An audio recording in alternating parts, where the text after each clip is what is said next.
Welcome back to the Here We Go podcast.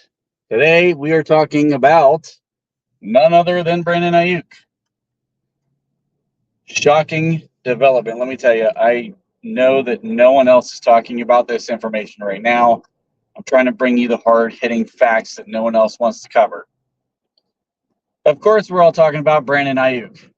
The trade is still in the air.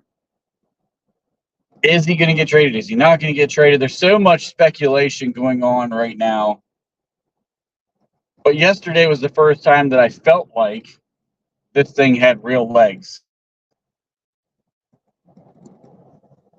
One of the reasons I feel that way is because actual insiders started to get involved in the conversation. Guys like Adam Schefter and Rappaport. When they're talking about the Steelers being in deep talks for a trade for Brandon Aiyuk, then I start listening. Now, the other part of this that made me think that this is starting to get more likely to happen is when Christian McCaffrey was being interviewed yesterday, and he said Brandon Aiyuk as in the past tense, like his former teammate. Now, he tried to catch himself, but we all know players talk. They have a general sense of what's going on prior to it happening. So when I heard that kind of Freudian slip, so to speak, I started to think this thing has some real legs behind it.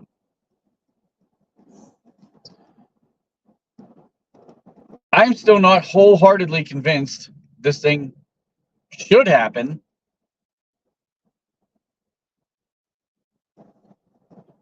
The things I've seen on the table coming from the Steelers standpoint, they wanted to package somebody like Broderick Jones or Calvin Austin III, somebody of that nature. I'm sorry, not Broderick. Not Broderick Jones. Dan Moore Jr., Calvin Austin III. Which, I mean, if Omar Khan flips Dan Moore Jr. and a second-round pick for Brandon Aiyuk, you might as well get his green jacket sizes now. Because that would be a remarkable trade. Now, there is a need for San Francisco to have a young left tackle. I mean, Trent Williams is he 36, I believe? There's got to be a succession plan there. I don't know what their interest in Dan Moore Jr. would be. But apparently that's part of what's holding this thing up. Khan's trying to lowball, and of course San Francisco, as they should, are trying to get a maximum return.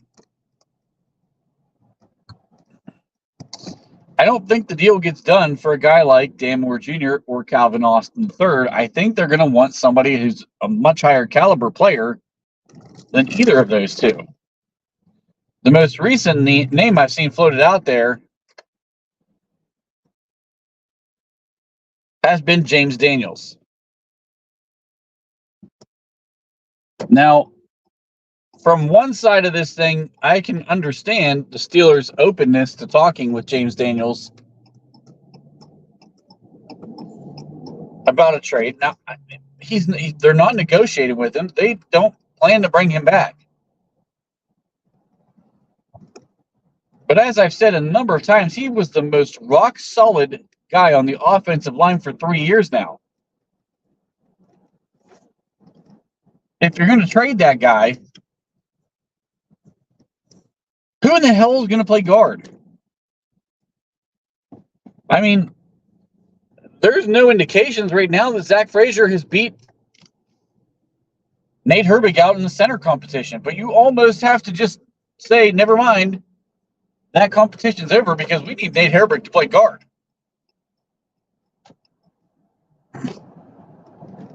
Are you putting your trust in a fourth-round rookie to step in, move from left guard to right guard, which is where he's listed right now on the depth chart,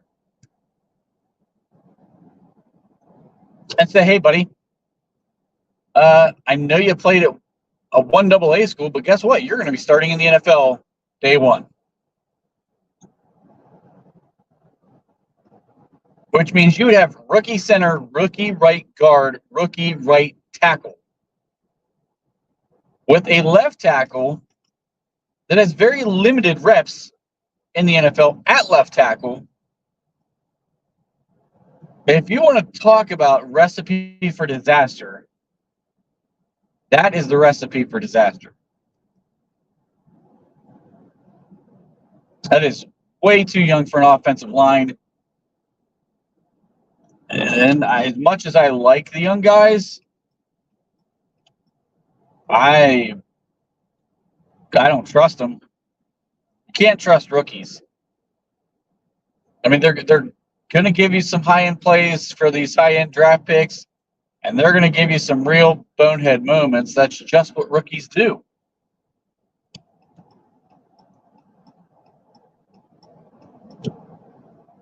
I don't like paying Brandon Aiyuk $30 million. I said this yesterday. I think the wide receiver market's going to self-correct.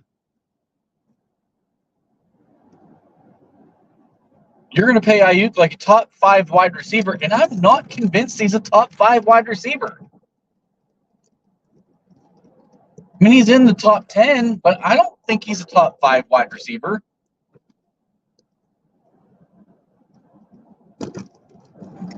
I mean, your top 3 guys are Justin Jefferson, Tyreek Hill, probably Jamar Chase.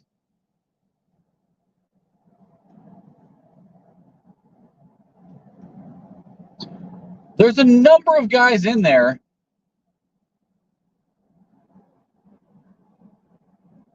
that I would be fine throwing in at 4 or 5. Even a guy like Devontae Adams, who's an older guy, but his production hasn't dropped because he's dropped. His quarterback sucks. Hit Jimmy G and a rookie throwing to him.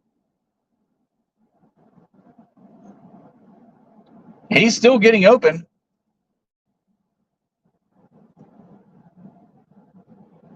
There are so many guys you could add to this list that I think would fall ahead of Brandon Aiyuk. But we're going to pay him like he's a top 5 wide receiver if he comes here.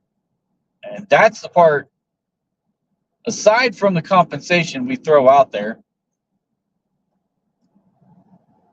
which I will say this, the longer this thing goes, the better it is for the Steelers. So everybody wanting news to happen right now, I get it. It's exciting. But you don't want the news to happen right now. You want this thing to drag out, because the longer it drags out, the more San Francisco has to determine, do I really just want to get rid of this guy at this point and take the best compensation we can get? Or is it better for us just to pay him to make him happy and trade Debo in the offseason? Because I still think that's very much on the table. And everybody thinking that's not on the table, I would refer you right back to last year when Debo wanted to be traded. And they went through this same exact process. This is nothing new for the 49ers. They will wait down to the wire to make a decision. John Lynch has been a very good GM. He's made a lot of smart moves. He has never panicked once. He's also a former player, so he understands both sides of this business. Shanahan is a coach who is not going to panic. He's going to want to keep Aiyuk. If he has any say in this thing, Aiyuk's going to stay a 49er. Trading him takes away his second best weapon. And right now, with what the Steelers have to offer, you're not going to replace him. Not coming from Pittsburgh. I mean, are we going to throw Van Jefferson in the pot? Calvin Austin? You know we're not getting rid of George Pickens, and you know we're not getting rid of Roman Wilson, but they can have anybody else in the wide receiver room. But why would they want them? Their guys are already better than what we have. So they have to go through a different position to find a guy to replace. Shanahan's not going to want to do that. It doesn't make any sense for him. He's losing his second best player on offense. And yes, I'm including Brock Purdy in that conversation.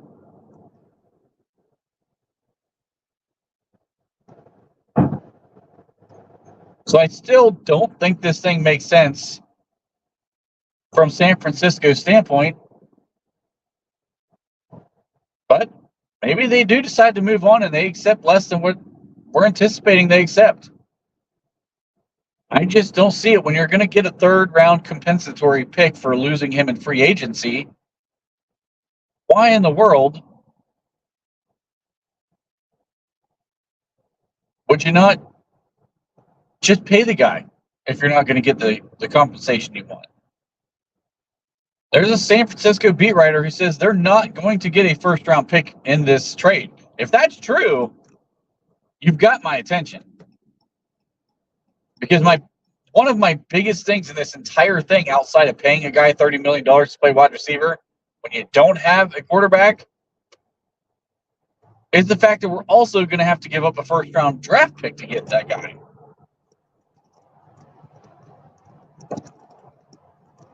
That's the part to me that has been insanity as I've looked at this the entire time. A team on a rebuild giving up a first-round draft pick and taking $30 million away from their potential cap next year to pay a wide receiver in a running offense is insanity to me. But if they're going to do this trade and it's minimal compensation that we're giving to San Francisco, I'm okay with the second-round pick. Because Aiyuk far outweighs anything you're getting in the second round. Then you retain your first-round pick. That way you can address the offensive line. Or if they trade James Daniels, or even if they don't trade James Daniels, maybe guard comes into play. I wouldn't do it in the first round, but I'm just saying it's a possibility. If neither quarterback pans out, you have a first-round pick in the first round to move up. And go get a guy. Because now you'd have George Pickens, Brandon Aiyuk, whoever they keep out of the running back room, and potentially Pat Freiermuth. Pat Freiermuth is another name I've seen thrown out there. I'm not sure why that would make sense for San Francisco. Again, you've got George Kittle. Why do you want Pat Freiermuth? I mean, Kittle was hurt last year for a good portion of the season, actually. But so was Pat Freiermuth. He's been injury prone at times too, where he's missed a few games here and there. Are they desperate for a tight end too? I wouldn't think so. Is Freiermuth going to bring more receiving capabilities than George Kittle? Hell no. Hell no. So I didn't understand why that one would make sense. And also, he's not a good blocking tight end. I mean, I just don't get why that one makes sense whatsoever. But I've seen it thrown out there.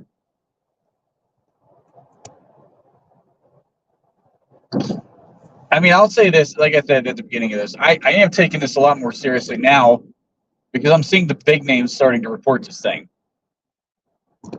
You know, saying there's talks on the table, GMs talk all the time, especially in the offseason. They're in constant communication.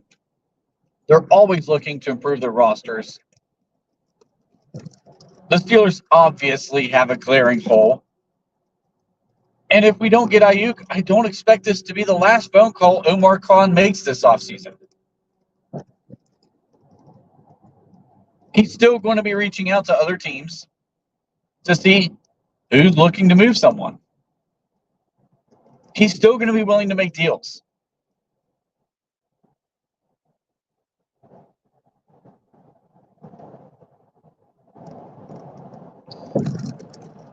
Another piece to this puzzle that is going to get real interesting real fast.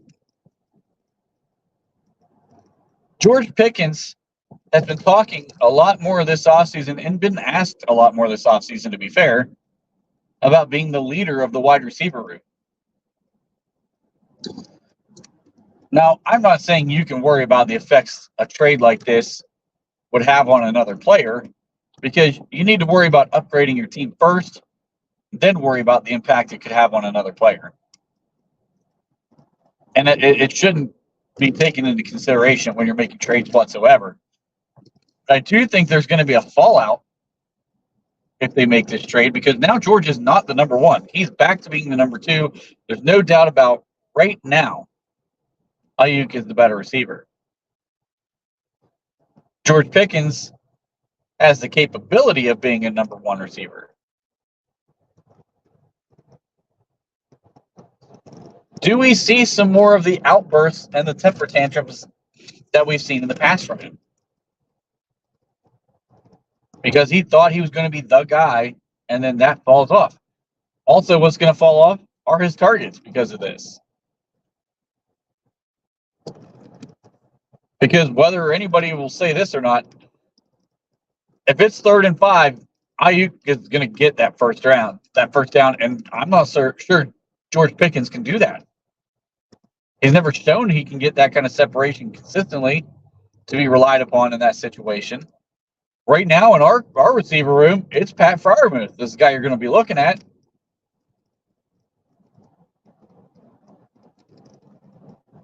That would change. The other piece of this that changes is next year would be George Pickens' last year in Pittsburgh, because they will not be paying two wide receivers. You can guarantee that.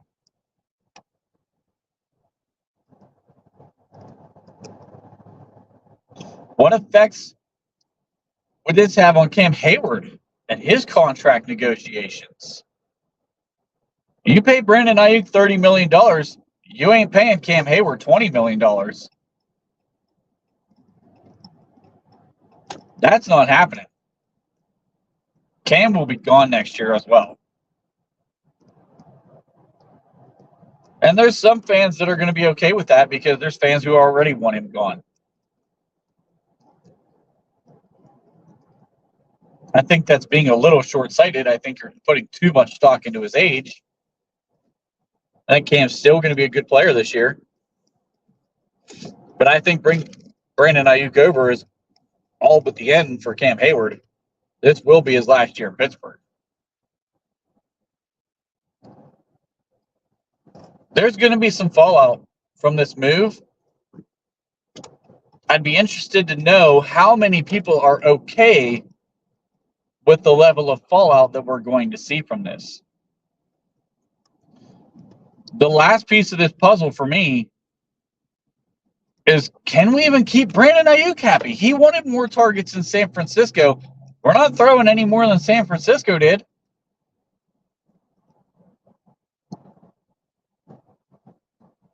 Or are we at this stage of the game where we're about to play the first preseason game on Friday in just 2 days? Are we going to ask Arthur Smith to change some of this offense? That ain't happening. We're too late in the game for that, folks. So are we even going to be able to keep Brandon Aiyuk happy and get him the targets that he wants? You love the player. Brandon Aiyuk is a phenomenal player. I think he's in the top 10 without a doubt. I'm not convinced that he's in the top 5. I don't think he's in the top 5. I think he's closer to 7. If I had to rank wide receivers right now, I would put him closer to 7.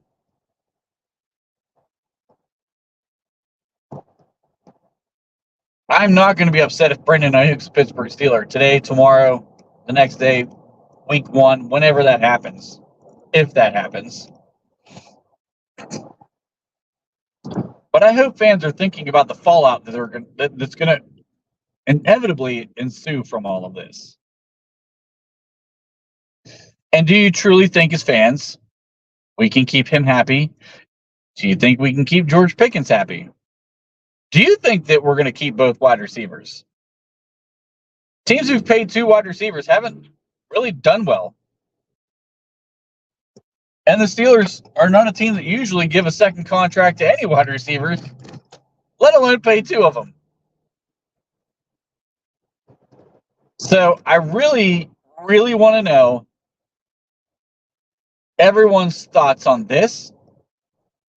I think everybody just right now thinks that I'm completely against Brandon Aiyuk to Pittsburgh, and it's not about the player. And I hope people understand that. It is not about the player. I would be ecstatic for Brandon Aiyuk. He's a clear upgrade over George Pickens, number 1. I just said I feel like he's a top 7 receiver in the NFL, number 2. He's a guy you can rely on as a true number 1, which right now we do not have. And we would go from one of the worst wide receiver rooms in the NFL to a very good wide receiver room with one move. Just bumping everybody down the rung a little bit. Aiyuk would be your 1. Pickens is your 2. Who becomes the 3? At some point, it's Roman Wilson.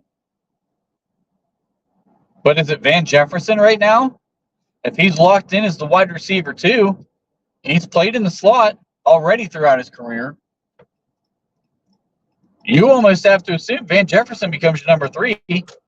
Roman Wilson is your number 4. Then who do you keep beyond that? Is it Calvin Austin? Is it Quiz Watkins? Is it Des Fitzpatrick? Who else would be on that list? Now, that part will sort itself out, and I'm really not worried about the depth chart. But you invested a 3rd-round pick on Roman Wilson, and at some point, I feel like it makes sense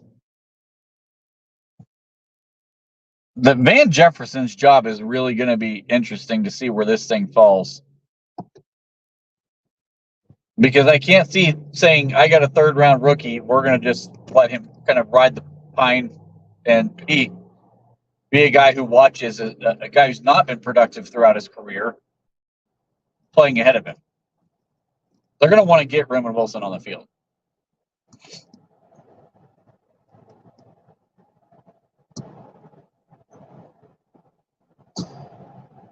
But I'll be ecstatic if they get him. I want it to be for the right price. I don't believe for a second any of this nonsense talk about they're going to get him at a hometown discount. Like they're going to give him he's going to give the Steelers a discount to cut. He didn't give nobody a discount. If he gave anybody a discount, he'd just give the 49ers a discount and this thing would be done. He'd have his payday. He wants $30 million, and he's dead set on getting $30 million. And from all reports, Pittsburgh's willing to pay him what he wants. Multiple outlets have said that.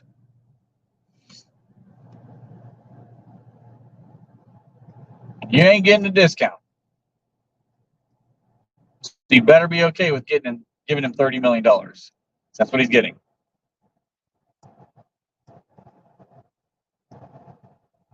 This thing kind of feels like the scene in Anchorman where Paul Rudd's standing outside the zoo waiting for the baby panda to be born.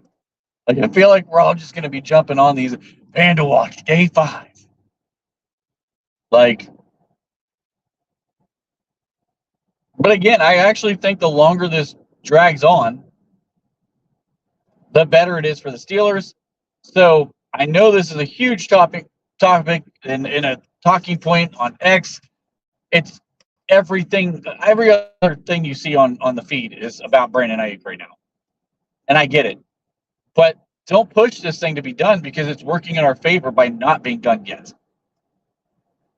Let this thing play out. The longer it plays out, the better it is for Omar Khan. His negotiating power gets stronger the longer this thing goes. The Patriots have already dropped out of the race. the Browns are in a real situation as to I'm not sure how they even make this thing work. I actually thought they were going to package Amari Cooper, but it looks like when they restructured this contract of his recently, they're going to have a dead cap hit of $25 million this year. That takes him out of the equation. So who are they going to move? Jerry Jeudy? Eli Moore? Do they want to move David Njoku? They're going to take a huge cap loss no matter what they do to bring this guy over. So I'm really starting to get confused as to why Cleveland's in the running. I don't know how they're going to clear up the cap space to do this.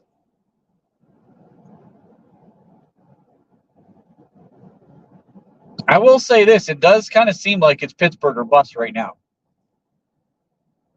Of course, NFL GMs are smart guys. They find ways to manipulate cap and make things work if it's something they really, really feel strongly about. I don't know. We'll see where this thing goes. But again, I hope Brandon Aiyuk does end up in Pittsburgh. I don't think it makes sense. But the player, I mean, is undeniable. He's a great player. And he's the kind of guy that if you do get him, I'm okay watching George Pickens walk. Sorry. He doesn't have the attitude issue George has. He's a better blocker, a more willing blocker, better route runner. The only thing he doesn't have that George has is highlight reel catches. Who cares?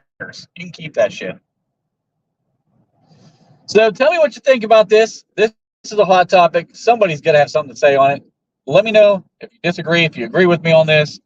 Did you think about any consequences that might come of this? What fallout might happen? Let me know what your thoughts are. Wednesday, we got a live football game here in a couple days. I can't wait for that. See these guys actually playing against somebody else other than practice. Hope y'all have a great day.